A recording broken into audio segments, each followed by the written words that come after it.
The commercial starts with a black and white image of Michael Jackson as a child. Then it fades into a large, starkly furnished room with a grand piano. A modern-day Michael Jackson sits down and starts to play his Jackson 5 ballad, I'll Be There. However, he suddenly stops when he realizes that his younger self is also present in the room. He continues to sing as images of him and his brother's younger days appear on screen before stopping again.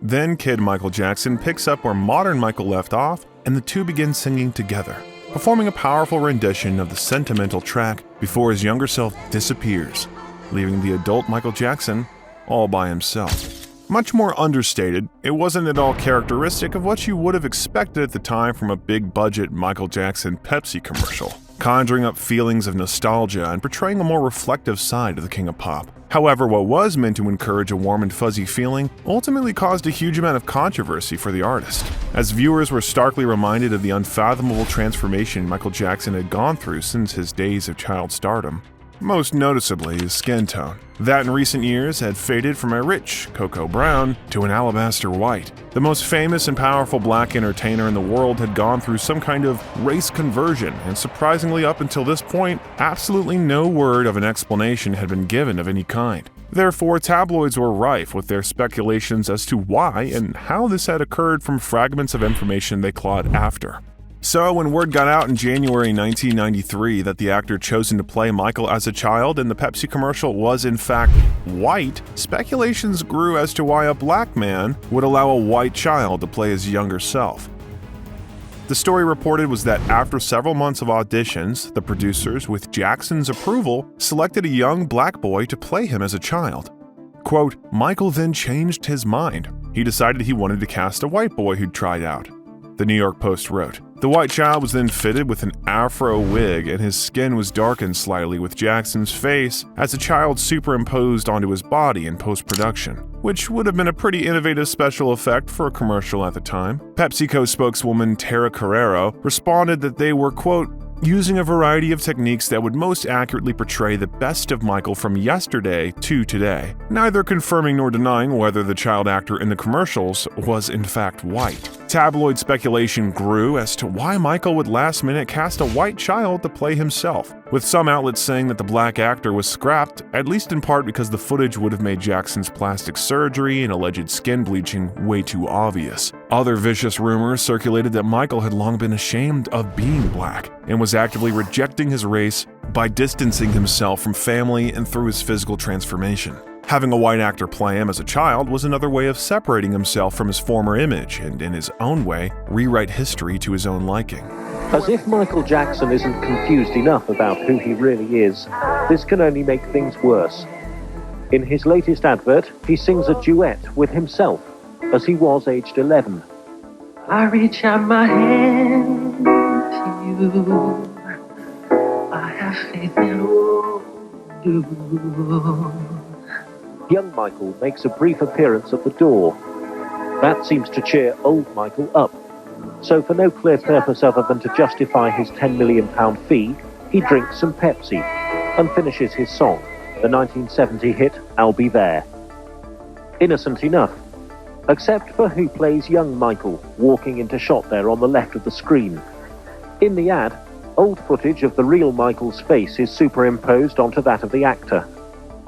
But behind the technology, the actor who plays young Michael is white. Pepsi says black dancers it auditioned weren't good enough.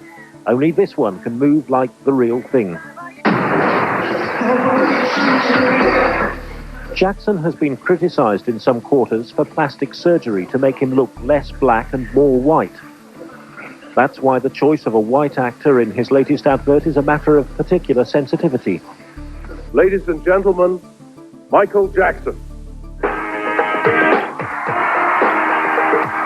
Jackson himself has remained silent on the issue, while Pepsi says it's a fuss about nothing. However, this wasn't the first time that it was reported that Michael Jackson believed the lyrics of his hit song that it really doesn't matter if you're black or white. As demonstrated when just 6 months before, stories surfaced that the King of Pop requested a 5-year-old white boy to play him in the upcoming 5-hour miniseries, The Jacksons: An American Dream.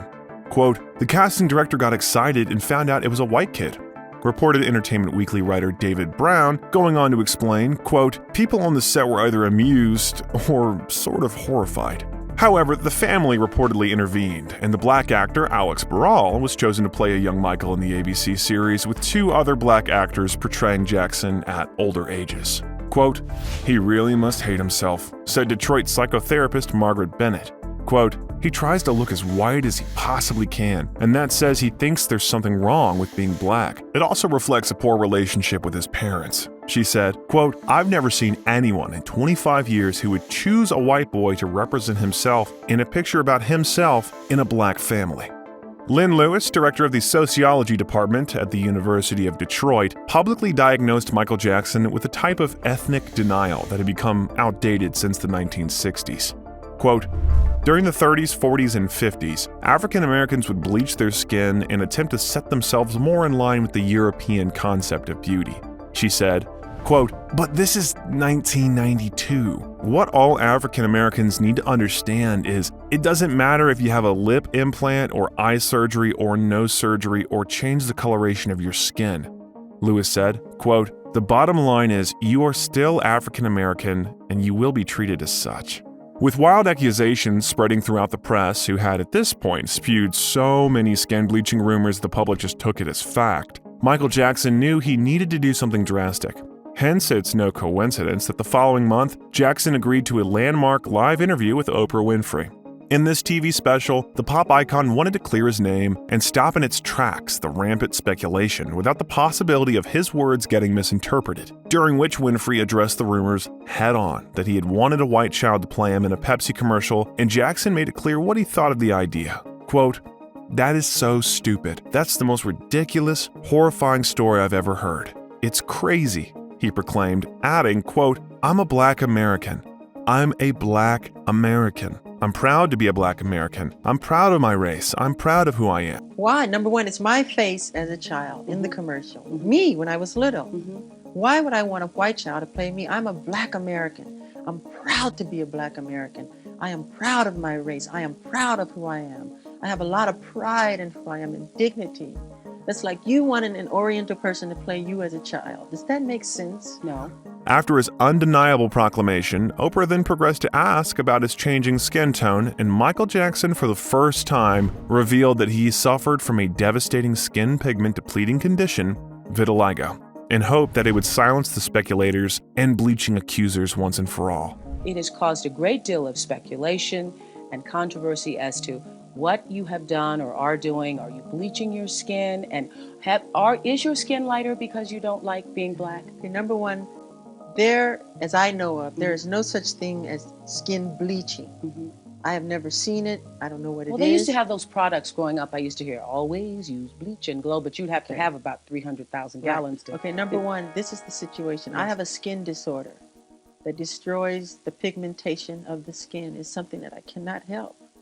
Okay, but when people make up stories that I don't want to be who I am, it hurts me. So it is. It's a problem for me, okay? I can't control it, okay? But what about all the millions of people? Let's reverse it. Okay. What about all the millions of people who sit out in the sun to become darker, to become other than what they are? Nobody says nothing about that.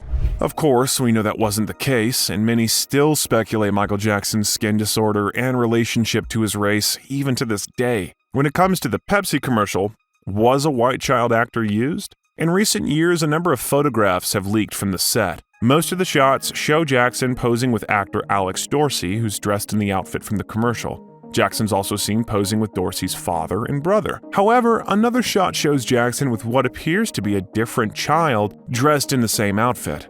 There are many who believe the child in the picture is a young Wade Robson.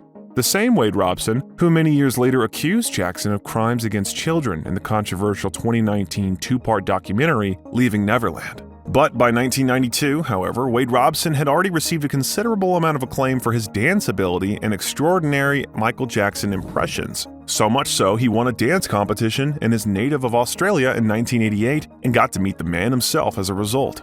Years later, the director of the commercial, Joe Pytka, who also directed Jackson's The Way You Make Me Feel and Dirty Diana, explained that Michael Jackson re-recorded I'll Be There for the Pepsi commercial with him singing with himself as a young boy.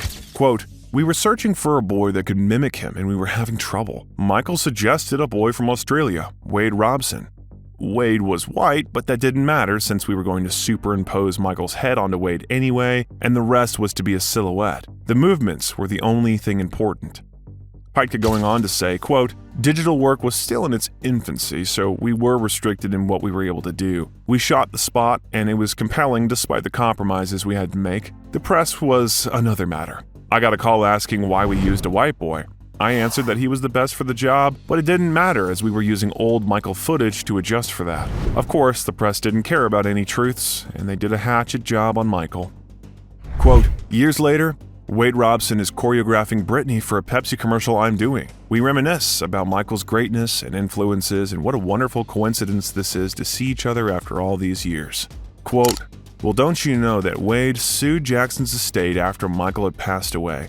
The judge threw out the suit for various reasons, including the fact that Robson had testified under oath in a prior case that nothing had ever happened. Sad."